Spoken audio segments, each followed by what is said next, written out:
Tired of the everyday grind? Ever dream of a life of romantic adventure? Want to get away from it all? We offer you Escape. Escape, designed to free you from the four walls of today for a half hour of high adventure.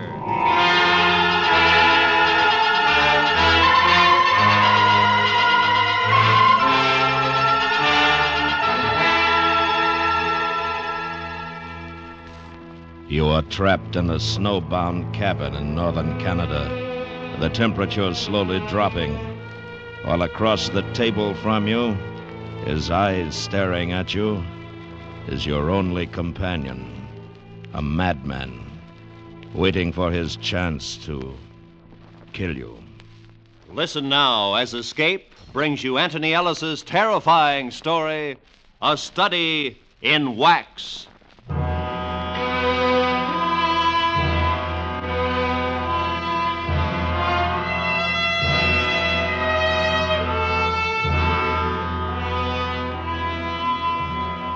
It was late October when the radio shack burned down.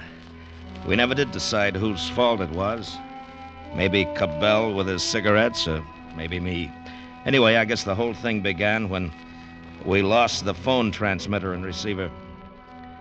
Cabell and I had been sent up to the Northwest Territory by the Canadian Geodetic Survey people. It was a long job, and the biggest part of it was the loneliness. I remember what Cabell said as we watched the government supply boat steaming off. It's going to be a long winter. Yeah. Hope they don't run into any trouble on the way back. That ice is closing in fast. Yeah. So long, fellas. See you next spring. It's getting cold. Yeah, it feels like snow. Probably get some tonight. Yeah. Well, we might as well get the rest of the stuff unpacked, huh? All right. It's kind of lonely with them gone, you know? Yeah. I guess it's the quiet. You better get used to it. Oh, I will. It's funny, though, after spending most of your life in cities, I suppose you feel this kind of thing more.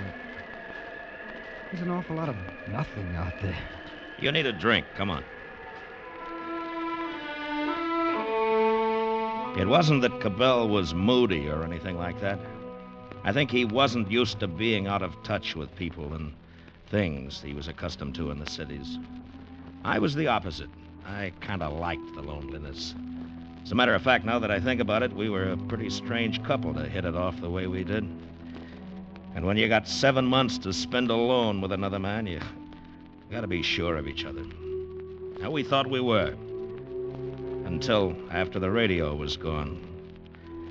That day it burned, we stood in the snow watching the embers glowing and wisps of smoke rising into the cold sky. Well, it's gone. Yeah, we still got the code sender, just in case. Yeah, I know, but I'm going to miss the programs and the music. I tell you, we could send a message to the base if you like. Ask him to fly out another receiver. No. You know old McLeod. He'd boil. Waste of money, probably take it out of our pay. No, we'll do without it. That's all right with me. You're a hardy soul. I don't think you'd mind if you had to stay here alone for 7 months, you know? Be dull. I wouldn't have anybody to beat at chess. Ha. Well, I think we better use the theodolites tomorrow. Get to work on that western section over the range. Uh-huh. Triangulation. Huh? Jack. Yeah, what? If it was my cigarette that burned down the shack, I'm sorry. Forget it. I may have done it myself. Forget it.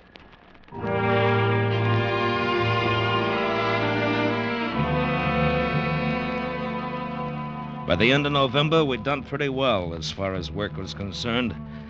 But Cabell was getting jittery. We had a week stretch where we couldn't move out of the camp. It was around 30 below outside and blowing 60 miles an hour. Cabell had read most of the things we'd brought along and was sitting at the table trying to beat a solitaire game. I was oiling my gun.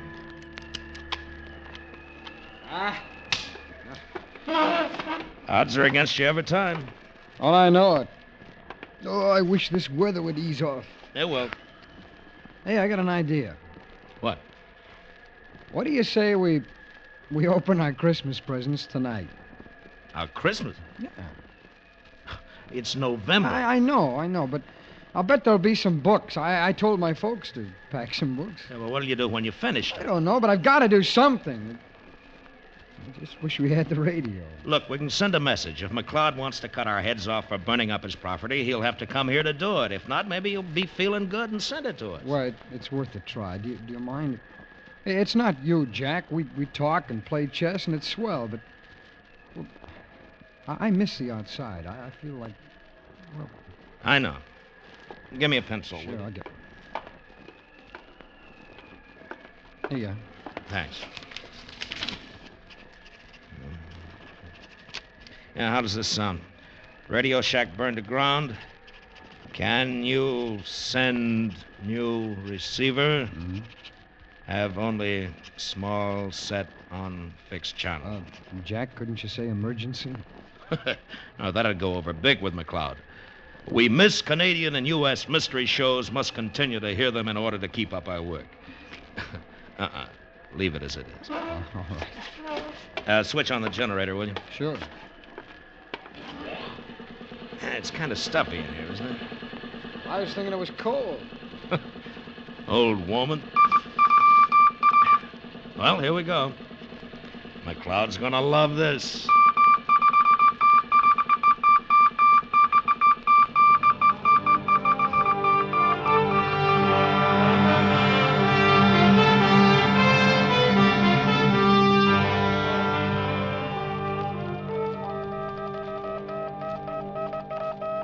The reply from McLeod came back the following day. It was long, involved, and said what could have been said in one word. No. Our chief was a very careful man and believed in others following his example. Therefore, if our radio was gone, it was our fault, and the next time we should be more careful. And that was that. The weather let up a bit, and we got some work done. It was still terribly cold, but it didn't bother us now that the wind was gone. I noticed that Cabell was much quieter after our request for the radio had been turned on. I began to get a feeling as though he blamed me for it. So, a week before Christmas, we had just finished supper, and I said, Larry, about those Christmas presents, What about them? What do you say we open them, huh? Boy, I thought you didn't want to until Christmas. Well, I changed my mind. No? What's the matter? You trying to be nice to me? I can take this as well as you can, you know. I don't need you feeling sorry for me. Oh, I'm not sorry. I don't give a good stink one way or the other. I'm just saying if you want to open the packages now, it's all right with me. They're yours. It's not my business. Now, forget it. Do what you want. No, wait a minute. Will you open yours? Sure. Okay.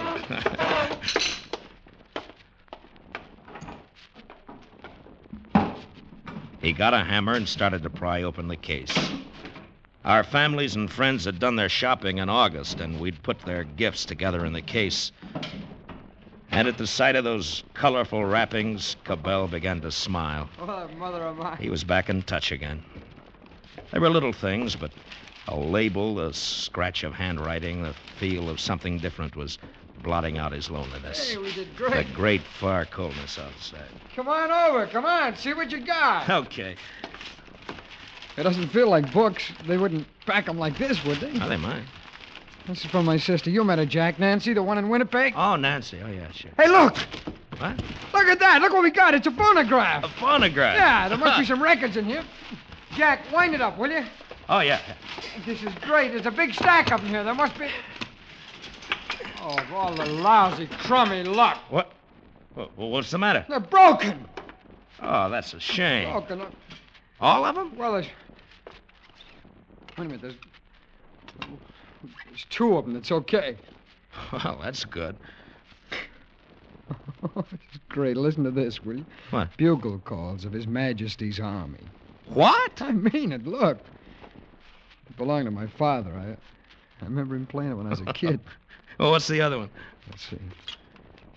Oh, it's The Age of Gold, Shostakovich. It's one of my favorites. No Benny Goodman or anything like that, huh? No. That's right. I forgot you. You don't much like this long hair music, do you? Oh, not much, but it's okay. Come on, let's take a listen to that bugle call thing. That ought to be something. Here, I think I got it wound up enough. Wait till I tell Nancy about that fancy packing job of hers. The following bugle sounds are the authorized calls to be used in His Majesty's service. The charge. The charge. Oh, boy, this brings back memories. The alarm. You know, we could have used this one when the shack burned down.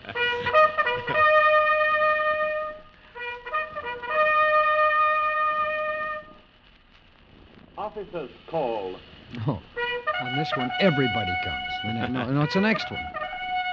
Yeah, We got a lot of laughs out of that old record. Played it a couple of times and had a couple of drinks. And I tell you, that phonograph, even with only 2 records, it made a lot of difference to us.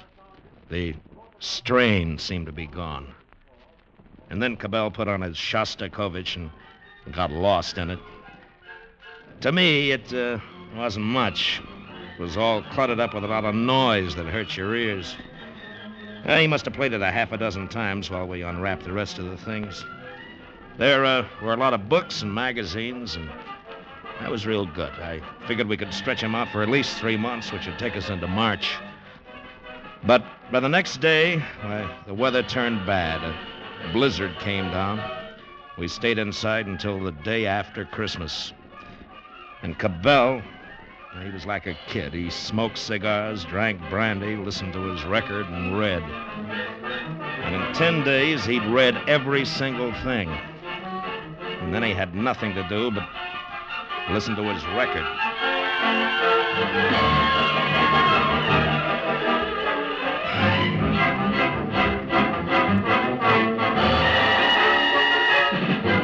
bum, bum. Oh, you're not going to play it again. Sure, do you mind?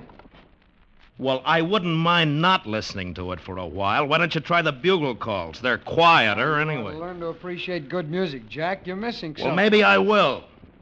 But not from that. It's beautiful. Well, not to me it isn't. Why don't you let it go for a while, huh? All right. Feel that way about it. How about a game?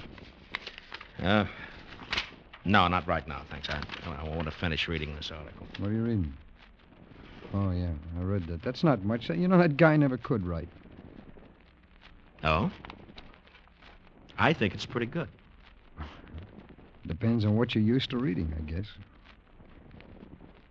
What kind of a crack is that? Nothing. It just depends on what you're used to reading, that's all. Does that make me a lowbrow? Oh, you said it. I didn't. You better check the oil outside. I did it yesterday. It's your turn. I did it this morning. In this weather, we do it twice a day. You remember? Oh, yes, sir. You trying to be funny? No, I just didn't like the way you said it. We're both in charge here, you know. Not you or me. Nobody gives orders here. We share the responsibility. Okay, then do your share. All right. I'm going out to check the oil, and not because you say to do it, you know, but because I want to. Well, good for you!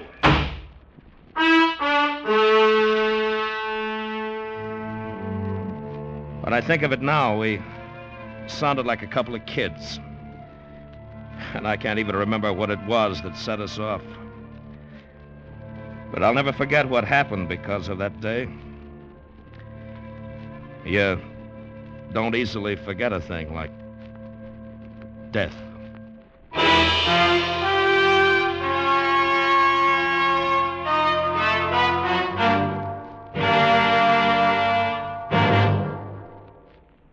We will return to Escape in just a moment, but first...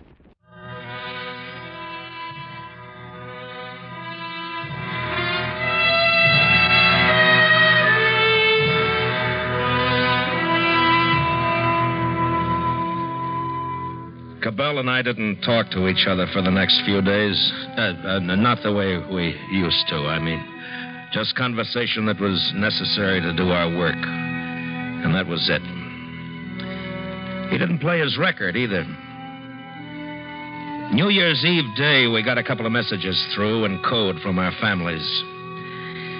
And I guess we both felt pretty bad. Cabell was trimming the oil stove when I decided to try and make things up. Say, Larry. Yeah? Look about that business the other night. I'm sorry. Oh, it's my fault. Really. It's kind of silly, you know? Yeah. You know, it's probably just as well that we had the bust up then. There's still 3 months to go before that ship comes back. Yeah, I know. And thanks for not playing that record. It's okay. Oh, I wish that wind would stop. It gets on my nerves. You know something? I got something that's good for that. What? What do you got there? Something to toast the new year. Champagne? Yeah. And 2 bottles. Oh, what an idea. Oh, Jack, this is wonderful. We'll stick them outside for a couple of minutes and cool them Well, off. here, let me have them. I'll do it. Okay. Oh, that wind will cut you in 2. Oh, that's cold. You want to know something? What? The best thing for you and me to do tonight is to get roaring, stinking drunk. Champagne with brandy chaser. Right. Happy New Year, Larry. Same to you, Jack. And we got drunk. We got red-eyed drunk. And we talked about women and ourselves and our dreams. And it was sloppy and it was great. The kind of a haze you get when it doesn't matter and you're feeling good about everything. And it was fine. Until Cabell decided it was time to hear some music. I didn't mean to. Jack, I want you to really listen to this. Now, I mean, really listen. This Shostakovich, he makes them all look sick with this thing. Now, I want you to really listen. I don't want to hear that thing. Don't. No, I don't want to hear give it. it a chance. Just listen. But I don't like it, Larry. Well, now, listen. Yeah. I'm going to explain it. Listen to what he does with the rhythm. That's great music, friend. That's really great. That's not music. It's a lot of noise. It's a noise. Jack, shut up, will you? You're not listening. Don't tell me to shut up. You know, you just don't understand good music. That's the matter with you. I understand just it. I don't want to understand listen to it. That's Well, all. I want to hear it. Now, Jack, don't take that off. Take your hands off of me or you're going to get hurt. Now, listen, Jack. You stay away from that machine. Get out of my way. Hey, don't get pushy, friend. I'm going to kick your brains out for that. I'm sick of you and your filthy music and everything. Don't you touch that record.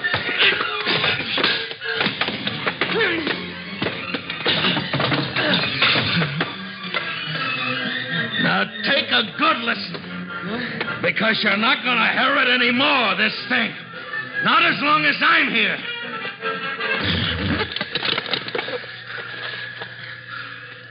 Put it down, Jack. I mean it. Put it down. Put it down or I'll shoot you. I'll do it if you don't put that record down. And I got sober. I might never have had a drink. I was so sober. Cabell had reached up for one of the holsters that hung near the door. And he wobbled to his feet. The gun held tightly in his hand. And there was blood running out of his mouth and down his chin. And I just stood there. And I put the record down on the turntable. You were going to break it, weren't you? Weren't you? Yeah. I knew you were. I know because it gives me pleasure to listen to it, and you don't like that. Well, listen, I want to listen to it, and you don't, so you get outside. Oh, Larry, you... Go on! I'll kill you if you don't. Now get outside. Larry, you're crazy. It's 40 below out there. I'll freeze. That'll do you real good. Now, you go on, Jack. You get outside. All right, but let me get my things. No! Larry, listen to me. You're drunk. You don't know what you're doing. You open that door. Open it! Now go on out!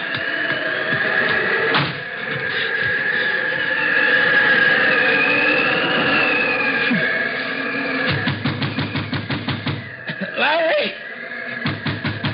Larry, let me in, Larry! Larry, you hear me? Let me in, Larry! And inside, I thought I heard the music again. He was crazy.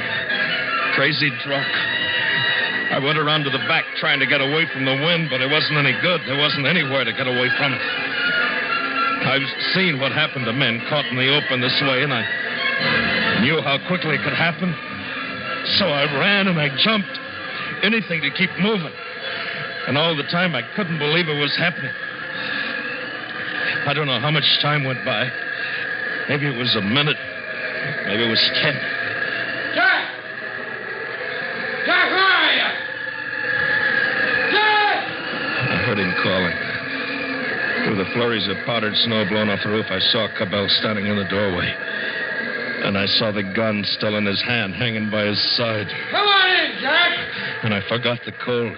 Jack! I only knew that Cabell had gone mad and he was going to kill me. Somehow I had to get him away from the cabin, get him outside where I'd have a chance. I waited for a minute, and then... Larry! Larry, over here, Larry! Jack! Over here! I knew that he'd heard me, Jack! and I saw him move out from the doorway. Where are you? Can you hear me? Where are you? Over here! Over this way! And I moved back behind a hummock. I thought I might be able to make a wide circle and double back to the cabin before I knew what was happening. Jack, I can't hear you. Hurry! Jack, where are you? Larry! Larry! And the wind burned my eyes so that I couldn't see, and I tripped and I fell. My hands, bare, didn't feel the coldness of snow any longer. Jack! Jack, over here! Jack, can you hear me? He must have seen me. He was close enough to shoot. And I tried to run, stumbling, falling. And then it was easier when I was going downhill. But he was behind me. Jack! Jack, come back, Jack! Jack, it's all right. Come back! And then there was something different in the feel of the ground under me. It wasn't ground anymore. Not snow.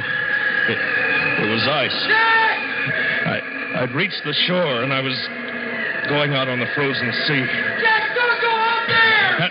And I began to imagine that I could feel the movement of the sea under me, and suddenly it didn't matter anymore. I didn't care.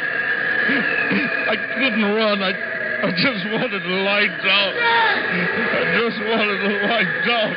Jack, take it easy. It's all right. It's going to be all right. You don't have to be afraid. Jack, you can have the gun if you want. When I it wouldn't happened, hurt the you. fellow was no more than 8 feet away from me. But I just lay there watching, waiting for him to shoot. And the dark ribbon that split the ice grew wider and wider. Jack! A semicircle of ice had cracked away. It wasn't very big, and it was drifting out away. And the ribbon was no longer a ribbon. And in that moment, I knew that he hadn't wanted to kill me. That I'd been wrong. Jack! Larry! Larry, jump in! Swim! Now, come on, swim! You can make it! I can't! Come on, Larry, I swim! can't swim! I can't swim, Jack! Well, try to! You gotta try! Please, hurry, Larry!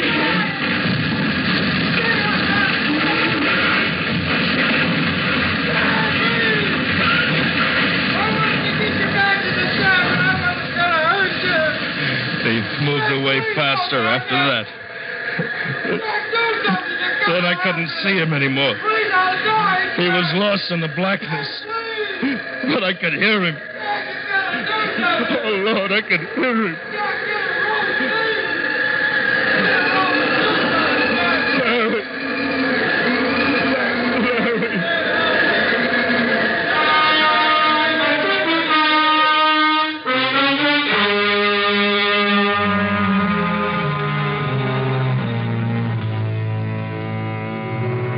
somehow I got back to the cabin.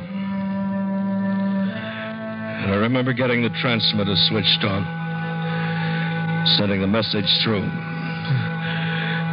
Then I got a flashlight and my furs on. I don't know how long I was down there on the ice, shouting, looking. But I knew he was gone. I'd never see him again. And in the gray morning, the planes came. And for 2 days they searched until the weather forced them back. And that was all. They flew me back to the hospital. Maybe I'll lose my hands, maybe not. Not sure yet. Well, it doesn't matter anyway.